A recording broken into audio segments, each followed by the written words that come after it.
আসসালামু আলাইকুম। গাজায় মানবিক সহায়তা পৌঁছে দিতে যাওয়া গ্লোবাল সুমুদ ফ্লোটিলা এর ওপর হামলা ও কর্মীদের আটকের ঘটনায় ইসরায়েলের প্রধানমন্ত্রী বেনিয়ামিন নেতানিয়াহুর বিরুদ্ধে আন্তর্জাতিকভাবে গ্রেফতারি প্রক্রিয়া জোরদার করেছে তুরস্ক। এই মামলায় নেতানিয়াহু ও ইসরায়েলি কর্মকর্তা আফেক মস্কোভিচের বিরুদ্ধে ইন্টারপোলের রেড নোটিশ জারির জন্য আবেদন করেছে আঙ্কারা। তুরস্কের বিচারমন্ত্রী আকিন গুরলেক শুক্রবার তথ্য জানিয়েছেন। আরও বিস্তারিত থাকছে ওয়াহিদ ফারুকীর প্রতিবেদনে।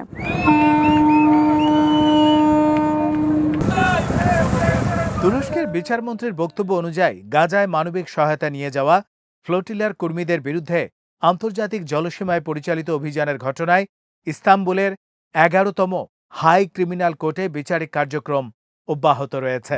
এই মামলায় মোট ৩৫ জনকে আসামি করা হয়েছে। তাদের মধ্যে নেতানিয়াহু ও আফেক মস্কোভিচও রয়েছেন। মামলাটি আন্তর্জাতিক জলসীমায় ফ্লোটিলার উপর সশস্ত্র হস্তক্ষেপ, কর্মীদের আটক এবং তাদের সঙ্গে আচরণের অভিযোগকে কেন্দ্র করে পরিচালিত হচ্ছে। গুরলেক জানান, গত ১৪ জুলাই নেতানিয়াহু ও মস্কোভিচের বিরুদ্ধে গণহত্যার অভিযোগে গ্রেপ্তারি পরোয়ানা জারি করা হয়েছিল। ওই পরোয়ানার ভিত্তিতেই তুরস্কের বিচার মন্ত্রণালয় দেশটির স্বরাষ্ট্র মন্ত্রণালয়কে আন্তর্জাতিক পর্যায়ে তাদের সন্ধান ও গ্রেপ্তারের জন্য ইন্টারপোলের রেড নোটিশ চাওয়ার নির্দেশনা দেয়। সংশ্লিষ্ট নথিপত্র পররাষ্ট্র মন্ত্রণালয়েও পাঠানো হয়েছে।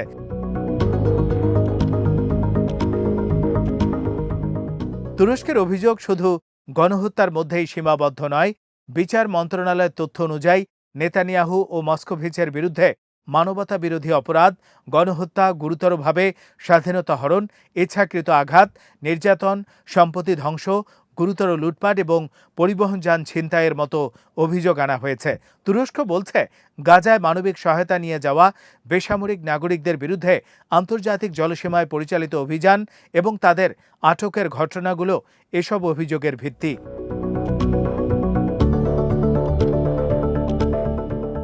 গ্লোবাল সুমুদ ফ্লোটিলা ছিল গাজায় মানবিক সহায়তা পৌঁছে দেওয়ার একটি আন্তর্জাতিক উদ্যোগ। বিভিন্ন দেশের কর্মী ও অধিকার কর্মীরা এতে অংশ নেন।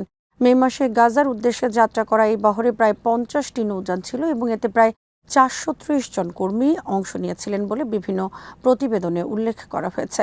ইসরায়েলি বাহিনী আন্তর্জাতিক জলসীমায় ফ্লোটিলার যাত্রা আটকে দিয়ে অংশগ্রহণকারীদের আটক করে। পরে তাদের ইসরায়েলে নিয়ে যাওয়া হয় এবং শেষ পর্যন্ত বহিষ্কার করা হয়। ঘটনাটি আন্তর্জাতিক অঙ্গনে ব্যাপক প্রতিক্রিয়া সৃষ্টি করে।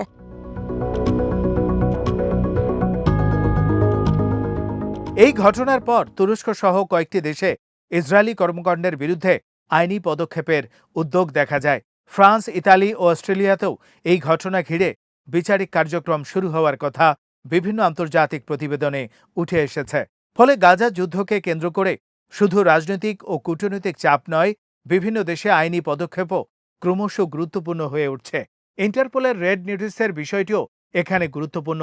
রেড নোটিশ কোনো আন্তর্জাতিক গ্রেপ্তারি পরোয়ানা নয়, বরং কোনো দেশ বা আন্তর্জাতিক ট্রাইব্যুনালের অনুরোধে একজন অভিযুক্ত বা পলাতক ব্যক্তিকে শনাক্ত, অবস্থান নির্ণয় এবং প্রয়োজন হলে সাময়িকভাবে আটক করার জন্য বিশ্বের বিভিন্ন দেশের আইন শৃঙ্খলা বাহিনীর কাছে পাঠানো একটি আন্তর্জাতিক সতর্কতা। এরপর সংশ্লিষ্ট দেশ তার নিজস্ব আইন অনুযায়ী পরবর্তী ব্যবস্থা নেয়। তাই তুরস্কের অনুরোধ গ্রহণ করা হলেও সেটি স্বয়ংক্রিয়ভাবে নেতানিয়াহুর গ্রেপ্তার নিশ্চিত করবে না।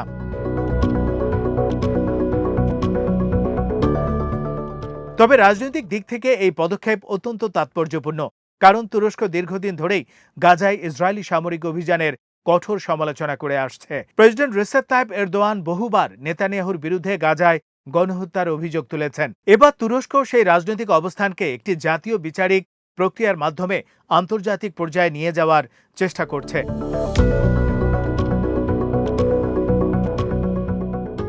অন্যদিকে ইসরায়েল তুরস্কের পদক্ষেপকে রাজনৈতিক উদ্দেশ্য প্রণোদিত বলে প্রত্যাখ্যান করেছে। রয়টার্সের প্রতিবেদনে বলা হয়েছে, নেতানিয়াহুর দপ্তর আঙ্কারার এই উদ্যোগকে এরদোয়ান সরকারের পক্ষ থেকে ইসরায়েলি নেতৃত্বকে ভয় দেখানোর একটি করুণ প্রচেষ্টা হিসেবে অভিহিত করেছে। ফলে বিষয়টি দুই দেশের মধ্যকার বিদ্যমান উত্তেজনাকে আরও বাড়াতে পারে। তুরস্কের বিচারমন্ত্রী আকিন গুরলেক বলেছেন, গাজায় সংঘটিত অপরাধকে আড়াল করতে দেয়া হবে না এবং দায়ীদের দায় মুক্তির সুযোগ দেয়া হবে না। তার বক্তব্য থেকে স্পষ্ট, আঙ্কারা এই মামলাকে শুধু একটি জাতীয় বিচারিক প্রক্রিয়া হিসেবে দেখছে না, বরং আন্তর্জাতিক আইনের আওতায় দায়বদ্ধতা প্রতিষ্ঠার একটি প্রচেষ্টা হিসেবে তুলে ধরছে।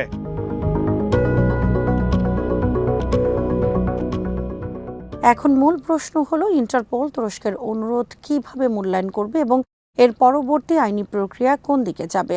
নেতানিয়াহু বর্তমানে ইসরায়েলের প্রধানমন্ত্রী এবং আন্তর্জাতিক কূটনীতিতে তার অবস্থান অত্যন্ত গুরুত্বপূর্ণ। ফলে তার বিরুদ্ধে কোনো আন্তর্জাতিক নোটিশের উদ্যোগ বাস্তবায়িত হলে তা শুধু তুরস্ক ইসরায়েল সম্পর্ক নয়, গাজা যুদ্ধকে ঘিরে আন্তর্জাতিক জবাবদিহিতা, কূটনীতি এবং আন্তর্জাতিক আইনের প্রয়োগ নিয়েও নতুন বিতর্ক তৈরি করতে পারে।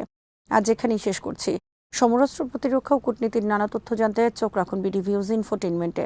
চ্যানেলটি ভালো লাগলে সাবস্ক্রাইব করুন, সংযুক্ত থাকুন আমাদের ফেসবুক পেজে। আল্লাহ হাফেজ।